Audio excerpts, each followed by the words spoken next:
Bonjour à tous et bienvenue sur Radio Pays. Nous sommes donc au port de Degradé-Cannes. Il y a un blocage contre la réforme des retraites et nous sommes avec nous pour répondre à nos questions avec Gilles Baudy qui est secrétaire général du l'UTG, adjoint, secrétaire adjoint de l'UTG central. De l'UTG central. Alors avancez un petit peu parce que malheureusement bien oui. Voilà. Alors aujourd'hui un blocage donc ce matin ici contre la réforme des retraites. Jusqu'à maintenant c'était juste des manifestations.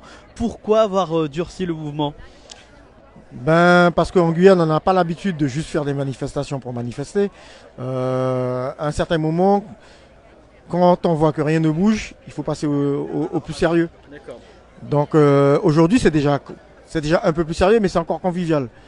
Parce que comme vous voyez, là ça commence à se remplir, puisque l'appel a été fait que c'est une journée conviviale. Les réchauds à grillades vont arriver. On va passer une journée de mobilisation pour les retraites, mais quand même c'est encore assez convivial. On n'est pas encore dans le dur. Alors, est-ce que vous pensez que bloquer par exemple le port de Degradé-Cannes pour une journée sera suffisant à se faire écouter? Il n'est pas dit que c'est une journée. Qui vous a dit une journée? On ne sait pas encore. Parce qu'à la base, c'était surtout le mardi 7 mars qui était retenu. Donc, reconductible, les préavis. D'accord, ok. Alors, est-ce que du coup, vous avez eu l'appel d'assez de personnes? Est-ce que vous sentez qu'il y a beaucoup de personnes qui soutiennent justement le mouvement ici en Guyane? En fin de compte, on avait constaté que beaucoup de personnes soutiennent le mouvement, mais ils voulaient qu'on bloque la circulation en fin de compte. Beaucoup voulaient prendre le prétexte que comme je suis bloqué, ils ont l'excuse, c'est pour ça que je ne viens pas au travail. C'est parce qu'on leur demande, il faut que la population comprenne que la loi sur les retraites va impacter tout le monde. Et dans l'avenir, du côté négatif. Donc ça veut dire que si on ne mobilise pas maintenant, il sera trop tard. Dans un an, dans 6 mois, il sera trop tard. C'est maintenant.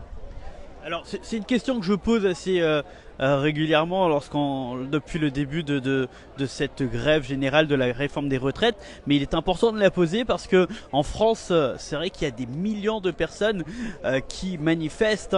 Ici on a quand même l'impression qu'il y a moins de personnes. Alors bien sûr c'est pas parce qu'on voit moins de personnes qu'il y a moins de soutien, mais on voit plus de personnes en France quand même défiler, qui sont dans la rue. Est-ce qu'il y a peut-être en Guyane, on a l'impression qu'on n'est pas touché, qu'on n'est pas concerné. Il n'y a pas ce sentiment? Il y a ce sentiment-là. Il faut savoir qu'en Guyane, il y a plus de 50% de la population sont des jeunes. Quand tu parles à un jeune de la retraite, il te dit mais de quoi tu lui parles? Et surtout les jeunes de maintenant, dans l'état où se trouve notre jeunesse en Guyane, ils te disent c'est même pas s'il va toucher 30 ans, tu parles de retraite. Donc c'est sûr que de ce côté-là, ils prennent pas conscience de la réalité des choses parce que la vie ça change. Aujourd'hui ils sont dans cette situation-là, mais demain, une fois qu'ils seront rentrés dans le circuit du travail, ben, ils auront perdu 10 ans. Donc plus les 4 ans, les 2 ans qu'on veut ajouter encore, ça va leur faire arriver à quel âge à la retraite? Non, c'est maintenant. En fin de compte, on se bat pour eux parce que nous on a l'habitude du travail, la conscience du travail, donc il faut le faire. Alors justement, depuis quelle heure vous êtes là et jusqu'à quelle heure vous allez être ici donc ce matin donc au port de Degradé-Cannes? Alors moi je voudrais déjà commencer à remercier les camarades qui arrivent sur place, les gens qui arrivent parce que là il commence à avoir du monde. Vous voyez, il y a du monde sous la tente, il y a du monde on va montrer tout ça un peu partout et nous sommes en train d'organiser la continuité pour que ça puisse durer. Donc, ça veut dire qu'aujourd'hui concrètement vous n'avez pas d'heure là Non. Il n'y a pas d'heure de fin. Et même, je dirais, si ça va dans notre sens comme on le sent, une fois que l'intersyndicale aura pris la direction, on vous donnera l'information de la continuité. De toute façon, vous passerez, vous verrez. Alors pourquoi avoir bloqué ce matin le port? Ben, quand on dit mettre un pays à l'arrêt, le secteur économique est un secteur important. Donc quand on commence à mettre un secteur économique à l'arrêt, je pense que ça va impacter, ça va commencer à remuer des gens qui ne bougeaient pas.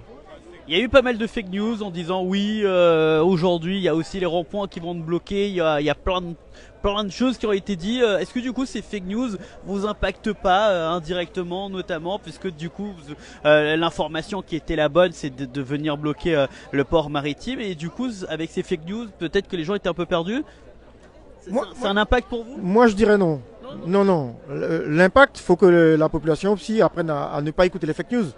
L'intersyndical n'a jamais dit. On a fait la conférence de presse, donc c'est de l'officiel, surtout tous les médias qui étaient là. On n'a jamais dit qu'on bloquait les ronds-points.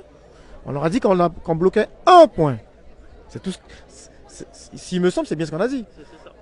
On faisait un point de blocage qui impacterait d'une façon ou d'une autre la Guyane. Pour terminer, Gilles, combien de personnes sont ici à peu près à vue d'œil? Et puis du coup, depuis le début, je pense que 5 h du matin, 4 h du matin, vous avez bloqué? C'était à peu près, c'était très tôt en tout cas. Donc on voit beaucoup plus de monde depuis le début. Et combien à peu près vous pourriez... Comme j'étais en mobilisation, moi j'ai pas eu le temps de bien mesurer puisque je viens de retourner, puisque je suis dans l'organisation aussi. Donc ici, il y a à vue d'œil, à vue d'œil, c'est difficile à dire. Ouais, ça fait un peu plus de 300 personnes à vue d'œil. Et les gens s'est éparpillé parce qu'il y en a encore de l'autre côté. Donc c'est juste le visuel que j'ai en faisant du 360 là. Mais... Alors, c'est vrai qu'il y a beaucoup d'associations, il n'y a pas que... il y a beaucoup d'associations en tout cas qui se sentent concernées. On peut voir juste les banderoles, il y a plein d'associations qui sont solidaires. Donc on sent vraiment un mouvement solidaire. C'est tous les syndicats. Ouais, tous les syndicats, des associations qui sont... voilà. Donc franchement, on sent qu'il y a du monde derrière quoi. Oui, c'est ça. Si. Parce qu'en plus, on a appris qu'il y avait une séparation, ils s'étaient allés devant le rectorat. Donc le rectorat, je pense qu'ils vont pas tenir toute la journée, et ils vont remonter. Donc ça va encore gonfler les rangs. Merci beaucoup. Merci à vous. Donc voilà, vous l'avez entendu, on était donc avec Gilles Baudry qui nous parlait bien évidemment de ce blocage qui se fait ce matin. Alors un blocage apparemment qui n'aura pas de fin de date, c'est ce que nous disait Monsieur Baudry. Donc on verra bien évidemment ce qui va se passer. On va bien évidemment vous montrer un petit peu l'ampleur et puis les gens qui sont présents. Donc voilà, par exemple avec les différentes associations et syndicats qui sont présents. Donc voilà.